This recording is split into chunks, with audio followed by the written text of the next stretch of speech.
চীনকে টেক্কা দিতে যুক্তরাষ্ট্র জাপানের $36 বিলিয়ন প্রকল্প ঘোষণা। বাংলাদেশের উদাহরণ টেনে ভারতের নির্বাচন কমিশনকে কটাক্ষ মমতার। ক্ষমতা হারালেন পেরুর অন্তর্বর্তী প্রেসিডেন্ট। জেনেভায় পরমাণু আলোচনা শেষনেই অগ্রগতি। চীনের প্রভাব মোকাবিলায় প্রায় $36 বিলিয়ন বিনিয়োগ পরিকল্পনা ঘোষণা করেছে যুক্তরাষ্ট্র ও জাপান। প্রথম ধাপে জাপান যুক্তরাষ্ট্রের তেল, গ্যাস ও গুরুত্বপূর্ণ খনিজ খাতে অর্থায়ন করবে। মার্কিন প্রেসিডেন্ট ডোনাল্ড ট্রাম্প ও জাপানের প্রধানমন্ত্রী সানায় তাকাইচি যৌথভাবে এ পরিকল্পনা জানান। এটি গত বছর হওয়া $550 বিলিয়ন বাণিজ্য চুক্তির অংশ। ওহাইওর পোর্টসমাউথে একটি বিশাল গ্যাসচালিত বিদ্যুৎকেন্দ্র নির্মাণ করা হবে, যা বছরে প্রায় 9.2 গিগাওয়াট বিদ্যুৎ উৎপাদন করতে পারবে। পাশাপাশি টেক্সাস উপকূলে গভীর সমুদ্র ক্রুড অয়েল রপ্তানি সুবিধা এবং জর্জিয়ায় প্রায় $600 মিলিয়ন একটি সিনথেটিক ডায়মন্ড গ্রিড কারখানা গড়ে তোলা হবে। বিশ্লেষকদের মতে এই বিনিয়োগ অর্থনৈতিক নিরাপত্তা জোরদার করবে এবং বিদেশি নির্ভরতা কমাবে। তবে কিছু মার্কিন অর্থনীতিবিদ সতর্ক করেছেন, শুল্কভিত্তিক নীতি মূল্যস্ফীতি বাড়াতে পারে। এদিকে জাপান জানিয়েছে, জানুয়ারিতে তাদের রপ্তানি প্রায় 17% বেড়েছে, যার বড় অংশ এসেছে চীনে রপ্তানি বৃদ্ধির ফলে। পশ্চিমবঙ্গের মুখ্যমন্ত্রী মমতা ব্যানার্জি বাংলাদেশের নির্বাচনকে উদাহরণ হিসেবে তুলে ধরে ভারতের নির্বাচন কমিশনকে কটাক্ষ করায় রাজনৈতিক বিতর্ক শুরু হয়েছে। নবান্নে সাংবাদিকদের তিনি বলেন, অনেক আশঙ্কা থাকা সত্ত্বেও বাংলাদেশে শান্তিপূর্ণভাবে নির্বাচন সম্পন্ন হয়েছে।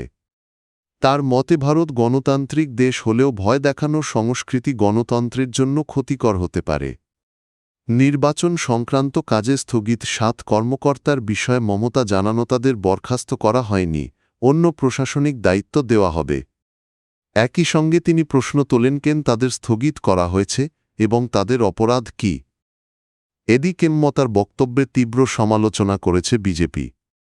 দলটির নেতা অগ্নিমিত্র পাউল অভিযোগ করেন, তিনি বাংলাদেশের নির্বাচনের ফল নিয়ে অতিরিক্ত উৎসাহ দেখাচ্ছেন। বিজেপি সংসদ সদস্য সুধাংশু ত্রিবেদী বলেন, ভারতের নির্বাচন প্রক্রিয়া স্বচ্ছ এবং এ বিষয়ে সুপ্রিম কোর্টও স্পষ্ট অবস্থান দিয়েছে। চীনা এক ব্যবসায়ীর সঙ্গে গোপন বৈঠকের অভিযোগে পেরুর অন্তর্বর্তী প্রেসিডেন্ট হোসে হেরিকে ক্ষমতা থেকে সরিয়েছে দেশটির কংগ্রেস। দায়িত্ব নেওয়ার মাত্র 4 মাসের মধ্যেই এ সিদ্ধান্ত আসে। মঙ্গলবার কংগ্রেসে তার বিরুদ্ধে আনা নিন্দা প্রস্তাব 75-24 ভোটে পাশ হয়। সাধারণ নির্বাচনের মাত্র 2 মাস আগে এই পদক্ষেপ নেওয়ায় দেশটিতে আবারও রাজনৈতিক পরিবর্তন দেখা দিল। গত 1 দশকে এটি 8মবারের মতো প্রেসিডেন্ট বদল।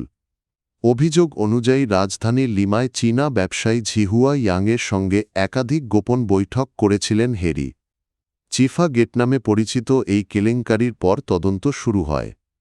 উল্লেখ্য, গত অক্টোবরে প্রেসিডেন্ট দিনা বলুয়ার্তে অপসারিত হলে কংগ্রেস প্রধান হিসেবে হোসে হেরি অন্তর্বর্তী প্রেসিডেন্টের দায়িত্ব নেন। এখন কংগ্রেস নতুন অন্তর্বর্তী প্রেসিডেন্ট নির্বাচন করবে।